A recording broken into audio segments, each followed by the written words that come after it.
بسم اللہ الرحمن الرحیم۔ السلام علیکم ورحمۃ اللہ وبرکاتہ۔ سرکار مدینہ، سرور قلب و سینہ، راحت معطر پسینہ، حضرت محمد مصطفیٰ صلی اللہ تعالی علیہ وآلہ وسلم کی پاک اور عظیم الشان بلند و بالا بارگاہ میں ایک بار ہدیہ درود پاک کا نذرانہ پیش فرما لیجیے۔ جنید نامی خلیفہ بغداد کا درباری پہلوان مملکت کی ناک کا بال تھا۔ وقت کے بڑے بڑے سورما اس کی طاقت اور فن کا لوہا مانتے تھے۔ ڈیل ڈول اور قد و قامت کے لحاظ سے بھی وہ دیکھنے والوں کے لیے ایک تماشا تھا۔ شخصیت کے روب و دبدبے کا یہ حال تھا کہ وقت کا بڑے سے بڑا سورما بھی نظر ملانے کی تاب نہیں رکھتا تھا۔ کمال فن کی غیر معمولی شہرت نقطہ انتہا پر پہنچ گئی تھی۔ ساری مملکت میں جنید کا کوئی مقابل و حریف نہیں رہ گیا تھا۔ اب جنید کا مصرف سوائے اس کے اور کچھ نہیں تھا کہ خلیفہ بغداد کی شاہانہ سطوت کا ایک واضح نشان تھا۔ دربار شاہی میں جنید کے لیے اعزاز کی ایک خاص اور مخصوص جگہ تھی، جہاں وہ بن سنور کر کلگی لگائے خلیفہ کی دائیں جانب بیٹھا کرتا تھا۔ ایک دن کا واقعہ ہے، دربار لگا ہوا تھا، اراکین سلطنت اپنی اپنی کرسیوں پر فروکش تھے۔ جنید بھی اپنے مخصوص لباس میں زینت دربار تھے کہ ایک چوبدار نے آ کر اطلاع دی کہ صحن کے دروازے پر ایک لاغر و نیم جاں شخص کھڑا ہے۔ صورت و شکل کی پراگندگی اور لباس و پیراہن کی شکستگی سے وہ ایک فقیر معلوم ہوتا ہے۔ ضعف و نکاہت سے قدم ڈگمگاتے ہیں، زمین پر کھڑا رہنا مشکل ہے، لیکن اس کی آواز کے تیور اور پیشانی کی شکن سے فاتحانہ کردار کی شان ٹپکتی ہے۔ آج صبح سے وہ برابر اصرار کر رہا ہے کہ میرا چیلنج جنید تک پہنچا دو، میں اس سے کشتی لڑنا چاہتا ہوں۔ قلعہ کے پاسبان ہر چند اسے سمجھاتے ہیں کہ چھوٹا منہ بڑی بات مت کرو، جس کی ایک پھونک سے تم اٹھ سکتے ہو اس سے کشتی لڑنے کا خواب پاگل پن ہے، لیکن وہ بضد ہے کہ اس کا پیغام دربار شاہی تک پہنچا دیا جائے۔ چوبدار کی زبانی یہ عجیب و غریب خبر سن کر اہل دربار کو اس آنے والے اجنبی شخص سے دلچسپی پیدا ہو گئی۔ خلیفہ نے حکم دیا کہ اسے حاضر کیا جائے۔ تھوڑی دیر کے بعد چوبدار اسے اپنے ہمراہ لیے ہوئے حاضر ہوا۔ اس اجنبی شخص کے قدم ڈگمگا رہے تھے، چہرے پر ہوائی اڑ رہی تھی۔ بڑی مشکل سے وہ دربار میں آ کر کھڑا ہوا۔ وزیر اعظم نے اس کے آتے ہی پوچھا، تم کیا کہنا چاہتے ہو؟ اس اجنبی شخص نے جواب دیا، جنید سے کشتی لڑنا چاہتا ہوں۔ وزیر اعظم نے کہا، کیا تمہیں معلوم نہیں کہ جنید کا نام سن کر بڑے بڑے زور آوروں کے ماتھے پر پسینہ آ جاتا ہے؟ ساری ریاست میں اب ان کا کوئی مد مقابل نہیں رہ گیا ہے۔ ایسی مضحکہ خیز بات کے لیے اصرار مت کرو جو دماغی جنوں میں محتم کرنے کے علاوہ تمہارے لیے باعث ہلاکت بھی ہو سکتی ہے۔ اجنبی شخص وزیر کی بات سن کر بولنے لگا، جنید کی شہرت ہی مجھے یہاں تک کھینچ کر لائی ہے۔ اسی اعتقاد موہوم کی میں تردید کرنا چاہتا ہوں کہ ساری ریاست میں جنید کا کوئی مد مقابل نہیں رہ گیا ہے۔ قد و قامت کا شکوہ اور بازوؤں کا کسبل ہی فتح و شکست کا معیار نہیں ہے، بلکہ فن کی ذہانت بھی اپنا ایک مقام رکھتی ہے۔ آپ اطمینان رکھیے، میرا دماغی توازن اپنی جگہ بالکل درست ہے۔ سود و زیاں سمجھانے کے لیے مجھے ناصح کی ضرورت نہیں ہے۔ انجام کا سارا نقشہ میری نظر کے سامنے ہے۔ بغیر متعلق بحثوں میں وقت ضائع کرنے کی بجائے مجھے اثبات و نفی میں جواب دیا جائے۔ اجنبی شخص نے فاتحانہ تیور کے ساتھ جواب دیا۔ اجنبی شخص کی جرأت و گفتار پر سارا دربار دم بخود ہو کے رہ گیا۔ آپس میں سرگوشیاں ہونے لگیں۔ یہ خیال بالکل غلط ہے کہ یہ شخص دماغی جنوں میں محتم کیے جانے کے قابل ہے۔ دانشوروں کی طرح اس کا انداز گفتگو یقیناً کسی پر اسرار شخصیت کی نشاندہی کرتا ہے۔ ظاہری بے مائگی کے ساتھ کشور کشا بہادروں جیسے کردار کے پیچھے ہو نہ ہو کوئی فن مہارت کا عجیب و غریب کرشمہ لازمی ہے۔ جنید بھی اجنبی شخص کو حیرت کی نظر سے دیکھ رہے تھے۔ ہزار تجسس کے بعد بھی اس کے سراپا میں فنی مہارت کی کوئی علامت نہیں مل رہی تھی۔ وہ سخت حیران تھے کہ آخر کس چیز نے اسے اتنا جری بنا دیا ہے۔ مسئلہ بہت پیچیدہ بن گیا تھا، اس لیے خلیفۃ المسلمین کے اشارے پر وزیر نے اہل دربار کی رائے دریافت کی۔ سارا نے شیب و فراز سمجھانے کے بعد بھی اگر یہ بضد ہے تو اس کا چیلنج منظور کر لیا جائے، انجام کا یہ خود ذمہ دار ہے۔ مقابلے میں شکست کھا گیا جو توقع کے عین مطابق ہوگی، اور اگر یہ فتح یاب ہو گیا تو ایک پر اسرار شخصیت کے جوہر کمال سے پہلی بار دنیا کو روشناس کرانے کا فخر ہمیں حاصل ہوگا۔ اہل دربار نے نہایت آزادی کے ساتھ اپنے خیالات کا اظہار کیا۔ تھوڑی دیر بحث و تمہیز کے بعد بالآخر یہ بات طے پا گئی کہ اس کے چیلنج کو قبول کر لیا جائے۔ خلیفہ وقت نے بھی اس قرارداد پر اپنی مہر تصدیق ثبت کر دی۔ کشتی کے مقابلے کے لیے دربار شاہی سے تاریخ اور جگہ متعین کر دی گئی۔ محکمہ نشر و اشاعت کے اہلکاروں کو حکم صادر ہوا کہ ساری مملکت میں اس کا اعلان کر دیا جائے۔ اجنبی شخص نہایت مطمئن انداز میں خلیفہ وقت سے بولا، اطمینان رکھا جائے، میں وقت مقررہ پر دنگل میں حاضر ہو جاؤں گا۔ یہ کہتے ہوئے اجنبی شخص دربار سے رخصت ہو گیا۔ اپنے زمانے میں جنید کا کوئی مد مقابل نہیں ہے، یہ یقین لوگوں کے دلوں میں اس طرح گھر کر چکا تھا کہ مقابلے کی تیاری کا ذکر جس نے بھی سنا دم بخود رہ گیا۔ ساری مملکت میں ہونے والے دنگل کا تہلکہ مچا ہوا تھا۔ شاہراہوں پر، بازاروں میں، ہر جگہ یہی تذکرہ موضوع سخن بن گیا۔ ہر شخص اسی اجنبی مسافر کو دیکھنے کے لیے بےتاب تھا۔ اس کے متعلق طرح طرح کی افواہیں لوگوں میں گشت کر رہی تھیں۔ کوئی کہتا تھا دیوانوں کے بیس میں وہ ایک نہایت شاطر آدمی تھا، اپنی چرب زبانی سے سب کو بیوقوف بنا گیا، اب وہ ہرگز پلٹ کر نہیں آ سکتا، وہ اپنی ہلاکت کو کبھی دعوت نہیں دے گا۔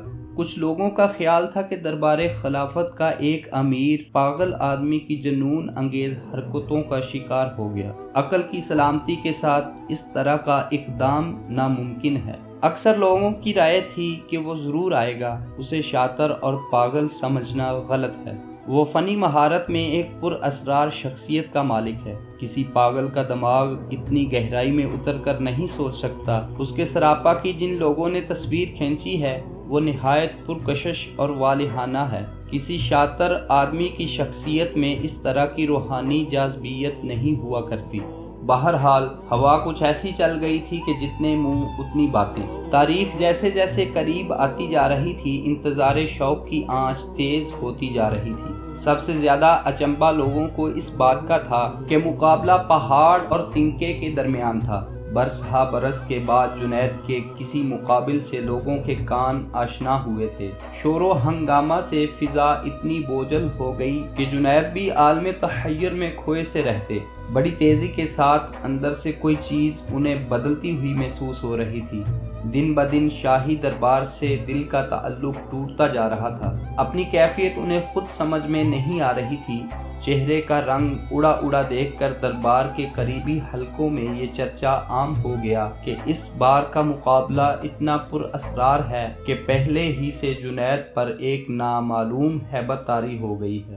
اب مقابلے کی تاریخ قریب آ گئی تھی۔ دور دراز ملکوں سے سیاحوں اور تماشائیوں کے قافلے بغداد میں اترنا شروع ہو گئے۔ مملکت کی آبادیوں سے اونٹوں کی قطاروں کا سلسلہ ٹوٹتا ہوا نظر نہیں آ رہا تھا۔ جدھر نگاہ اٹھتی انسانوں کا انبوہ سیلاب کی طرح امڑتا ہوا دکھائی پڑتا تھا۔ اب وہ شام آ گئی تھی جس کی صبح تاریخ کا ایک اہم فیصلہ ہونے والا تھا۔ آفتاب ڈوبتے ڈوبتے کئی لاکھ آدمیوں کا ہجوم بغداد میں ہر طرف منڈلا رہا تھا۔ جنید کے لیے آج کی رات بہت پر اسرار ہو گئی تھی۔ ساری رات بے چینی میں کروٹ بدلتے بدلتے گزری۔ اپنے زمانے کا مانا ہوا سورما نامعلوم طور پر دل کے ہاتھوں ڈوبتا جا رہا تھا۔ جس نے بڑے بڑے زور آوروں کا غرور پلک جھپکتے خاک میں ملا دیا تھا، آج ایک نحیف و نزار انسان کے مقابلے میں وہ ہزار اندیشوں کا شکار ہو گیا تھا۔ دربار شاہی کے ناموس کے علاوہ اپنی عالمگیر شہرت کا سوال بار بار سامنے آ رہا تھا۔ اس اجنبی شخص کے متعلق رہ رہ کر دل میں یہ خلش پیدا ہو رہی تھی کہ اس کے فاتحانہ تیور کے پیچھے کوئی نہ کوئی طاقت ضرور ہے، معنوی کمالات اور نادیدہ قوتوں کا کوئی مخفی جوہر ضرور اس کی پشت پناہی میں ہے، ورنہ کسی تہی دست و بے مایہ انسان میں یہ جرت کردار کبھی بھی پیدا نہیں ہو سکتی۔ انہی پریشان خیالات کے ادھیڑ بن میں ساری رات گزر گئی اور بغداد کی پہاڑیوں پر سحر کا اجالا پھیل گیا۔ صبح ہوتے ہی شہر کے سب سے وسیع میدان میں نمایاں جگہوں پر قبضہ کرنے کے لیے تماشائیوں کا ہجوم آہستہ آہستہ جمع ہونے لگا۔ بغداد کا سب سے وسیع میدان لاکھوں تماشائیوں سے کھچا کھچ بھر گیا تھا۔ اکھاڑے کے حاشیوں پر چاروں طرف نہایت کرینے سے کرسیاں بچھا دی گئی تھیں۔ یہ شاہی خاندان، درباری معززین اور مملکت کے عمائدین کی نشست گاہیں تھیں۔ تمام آنے والے اپنی نشستوں پر آ کر بیٹھ چکے تھے۔ خلیفہ بغداد کی زرنگار کرسی ابھی تک خالی تھی۔ تھوڑی دیر کے بعد نقیبوں کی آواز گونجنے لگی۔ شاہانہ طزق و احتشام کے ساتھ بادشاہ کی سواری آ رہی تھی۔ درباری خدام سروں پر کلگیاں لگائے، کمر میں پٹکا باندھے راستہ صاف کرنے میں مصروف ہو گئے۔ ختم و حشم کے ساتھ جنید بھی بادشاہ کے ہمراہ تشریف لائے۔ سب آ چکے تھے۔ اب اس اجنبی شخص کا انتظار تھا جس نے چیلنج دے کر سارے علاقے میں تہلکہ مچا دیا تھا۔ جنید کے طرفدار فاتحانہ خوشی کے جذبے میں مجمع کو یقین دلا رہے تھے کہ اس کا انتظار بے سود ہے، اب وہ نہیں آئے گا۔ جنید سے نبرد آزما ہونا آسان نہیں ہے۔ جنید کے تصور ہی سے بڑے بڑوں کا زہرہ پانی ہو جاتا ہے۔ ایک معمولی آدمی کی کیا بساط ہے کہ مقابلے کے لیے سامنے آ سکے؟ بلا شبہ وہ پوری مملکت کو فریب میں مبتلا کر گیا ہے۔ اگر اسے آنا ہوتا تو بہت پہلے ہی میدان میں آ جاتا۔ اس کی بات ابھی ختم نہ ہو پائی تھی کہ درباری حلقوں میں سے ایک نے کھڑے ہو کر کہا، میں اعتراف کرتا ہوں کہ حکومت نہایت سادہ لوہی کے ساتھ گہری سازش کا شکار ہو گئی ہے۔ یہ اقدام دانش مندی کے قطعی خلاف ہوا کہ محض ایک گمنام شخص کی بات پر مختلف ملکوں کے کئی لاکھ انسانوں کی بھیڑ جمع کر دی گئی۔ چکمہ دے کر نکل جانے والے اس راہگیر کو اگر حکومت گرفتار بھی کرنا چاہے تو بغیر نام و نشان کے کیسے گرفتار کرے گی؟ اس میدان میں ان لوگوں کی تعداد بھی بہت زیادہ تھی جو غائبانہ طور پر اس اجنبی شخص کے حامی تھے۔ نامعلوم طور پر ان کے دلوں میں ہمدردی کا جذبہ پیدا ہو گیا تھا۔ موجودہ صورتحال سے ان کے چہروں پر افسردگی کا نشان واضح ہونے لگا۔ نا امیدی کے عالم میں بڑی ہمت کر کے ان میں سے ایک شخص کھڑا ہوا اور اس نے صفائی پیش کرتے ہوئے کہا، ابھی وقت مقررہ میں کچھ وقفہ باقی رہ گیا ہے، اس لیے اس اجنبی شخص کے بارے میں کوئی بھی آخری فیصلہ کرنا قبل از وقت ہے۔ ہو سکتا ہے کہ کسی معقول عذر کی بنا پر تاخیر ہو گئی ہو۔ وقت گزر جانے کے بعد وہ نہیں آیا تو یقیناً اسے قابل مذمت گرانا جائے گا۔ ادھر منٹ منٹ پر جنید کے حامیوں کا جوش مسرت بڑھتا جا رہا تھا اور وہ طرح طرح کی آوازیں کس کر مجمع کے ذہن سے اس اجنبی شخص کا اثر زائل کر رہے تھے، لیکن خود جنید پر ایک سکتے کی کیفیت طاری تھی۔ ان کے چہرے کے اتار چڑھاؤ سے ایسا معلوم ہو رہا تھا کہ وہ کسی گہری سوچ میں کھوئے ہوئے ہیں۔ لاشعوری طور پر وہ پیش آنے والے کسی حیرت انگیز واقعہ کا انتظار کر رہے تھے۔ مجمع کا اضطراب اب قابو سے باہر ہونے لگا تھا۔ جنید کے حامیوں کی طرف سے بار بار یہ آواز اٹھ رہی تھی کہ مسند خلافت سے کوئی فیصلہ کن اعلان کر کے مجمع کو منتشر کر دیا جائے۔ وقت مقررہ میں اب چند ہی لمحے باقی رہ گئے تھے۔ وزیر اعلان کرنے کے لیے کھڑا ہوا۔ سارا مجمع گوش بر آواز ہو گیا۔ منہ سے پہلا لفظ ہی نکلا تھا کہ مجمع کے کنارے سے ایک شخص نے آواز دی، ذرا ٹھہر جائیے، وہ دیکھیے سامنے گرد اڑ رہی ہے، ہو سکتا ہے وہی اجنبی شخص آ رہا ہو۔ اس آواز پر سارا مجمع گرد راہ کی طرف دیکھنے لگا۔ آنے والے راہگیر کے ہر قدم پر دلوں کا عالم زیر و زبر ہو رہا تھا۔ کچھ ہی فاصلے پر فضاؤں میں اڑتا ہوا غبار لاکھوں امیدوں کا مرکز نگاہ بن گیا تھا۔ چند ہی لمحوں کے بعد جب گرد صاف ہوئی تو دیکھا گیا کہ ایک نحیف و لاغر انسان پسینے میں شرابور ہانپتے ہانپتے چلا آ رہا ہے۔ مجمع سے قریب ہونے کے بعد آثار و قرائن سے لوگوں نے پہچان لیا کہ یہ وہی اجنبی شخص ہے جس کا ہم انتظار کر رہے ہیں۔